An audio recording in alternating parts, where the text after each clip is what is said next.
sebagai orang asing atau telanjang atau sakit atau dalam penjara dan kami tidak melayani engkau? Maka ia akan menjawab mereka, aku berkata kepadamu, sesungguhnya segala sesuatu yang tidak kamu lakukan untuk salah seorang dari yang paling ringan, kamu tidak melakukannya juga untuk aku. Dan mereka ini akan masuk ke tempat siksaan yang kekal, tetapi orang benar ke dalam hidup yang kekal. Jadi pendengar yang terkasih, hari P akan segera datang. Hari yang merupakan akhir dari sejarah kita. Dan saat kita menghadapi kebenaran yang luar biasa ini, penting sekali untuk kita memperhatikan kehidupan kita dan melihat apakah kebenaran dari Allah ini merupakan suatu realita bagi kita. Bagaimana dengan kehidupan saudara? Apakah saudara siap untuk menghadapinya? Waspadalah, ekstra. Nanti akan segera datang. Anda sedang mendengarkan Jalan 66 dalam rangkaian kisah Injil Matius pasal 25 yang telah dijelaskan oleh Pak Yohanes. Ekstra, hari B sudah dekat. Inilah tema kita hari ini. Dan Pak Yohanes sudah memberikan analisa dengan hati-hati tentang perkataan Yesus ketika mengumumkan tentang penghakiman. Nah, saudara, setelah mendengarkan semuanya ini, saatnya kita menyingkirkan keraguan kita dengan pertanyaan dari Matius pasal 25 ini. Pak Yohanes tadi sudah menyampaikan semua cerita yang menakutkan sekali ya Pak. Dari perumpamaan pertama, sepertinya setengah dari orang di dunia ini saja yang akan diselamatkan. Dan setengahnya lagi tidak. Apakah arti dari perumpamaan tentang gadis bodoh ini Pak? Tentu saja hal ini menarik perhatian kita. Seringkali sulit sekali untuk kita mengomentari bagian ini karena beberapa penerjemah Alkitab bingung ketika mereka membaca ini. Ada orang sebagai contoh ya yang mengartikan Matius 25 ini sebagai kehidupan kekal bagi orang Kristen, yaitu berkaitan dengan hadiah surgawi. Yang lain beranggapan bahwa ini berkaitan dengan penghakiman. Ini kita tidak bisa melenceng dari arti sebenarnya tentang hari Tuhan dan penghakiman yang akan datang bersamaan. Tidak mungkin jika bagian ini berbicara mengenai hadiah surgawi, karena ketika kita memperhatikan kepada perumpamaan gadis bodoh ini, mereka diusir. Pintu tersebut tidak terbuka bagi mereka. Dan bagian ini merupakan kelanjutan dari Matius pasal 24 yang menekankan kepada hari Tuhan yang akan datang. Jadi, ide utamanya adalah kita harus bersiap-siap dengan datangnya hari ini.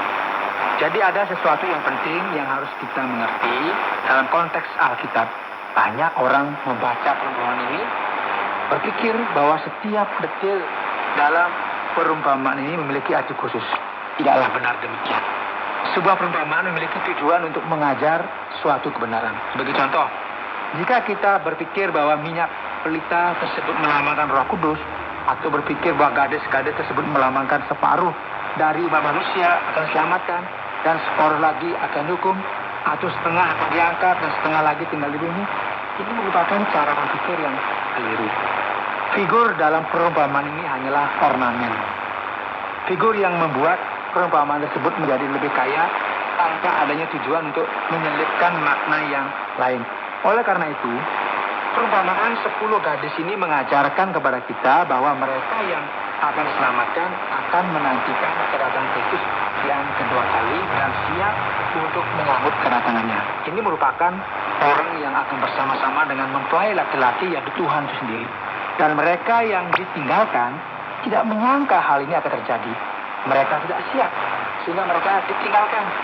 Inilah mengapa perkataan Yesus begitu keras dalam ayat 12.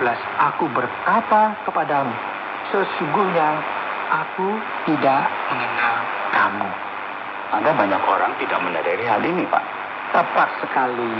Mengenai perumpamaan tentang talenta, apakah ini mengajarkan kita bahwa keselamatan kita peroleh berdasarkan seberapa banyak yang kita lakukan, Pak Yohanes? Lalu, bagaimana kita dapat mengartikan pengajaran Yesus ini, Pak? Jika kita melihat sekilas seperti ini, bukalah suatu kemungkinan. Apakah bagian ini berbicara mengenai hadiah surgawi yang kita akan terima? Mereka yang diselamatkan akan memiliki segalanya yang diperhitungkan dalam kehidupan kekal. Dan mereka yang menghasilkan lebih dari dunia ini akan menerima lebih, dan mereka yang menghasilkan lebih sedikit di dunia ini akan mengalami keadaan yang lebih sulit. Sepertinya begitu. Namun bukan ini yang coba disampaikan di sini ya. Ini merupakan sesuatu yang lebih serius daripada hal ini. Dan sebagaimana kita lihat bahwa hamba yang terakhir dicampakkan ke dalam kegelapan, di mana terdapat ratap dan kertas gigi. Hamba ini tidak berguna. Tapi dia di sini melambangkan seseorang yang telah gagal. Artinya apa? Talenta ini melambangkan kasih karunia Allah dalam kehidupan kita, yaitu hal-hal yang diberikan Allah kepada kita. Dan jika kasih karunia ini benar-benar telah menyentuh hidup kita, seharusnya kehidupan kita pun menjadi berlimpah-limpah, menjangkau yang lain dan menghasilkan buah yang bagus. Jadi ini bukan merupakan pengajaran pragmatis, tingkat keselamatan berdasarkan apa yang kita hasilkan di dunia ini. Namun ini merupakan hasil dari sesuatu yang merupakan kenyataan dalam kehidupan kita.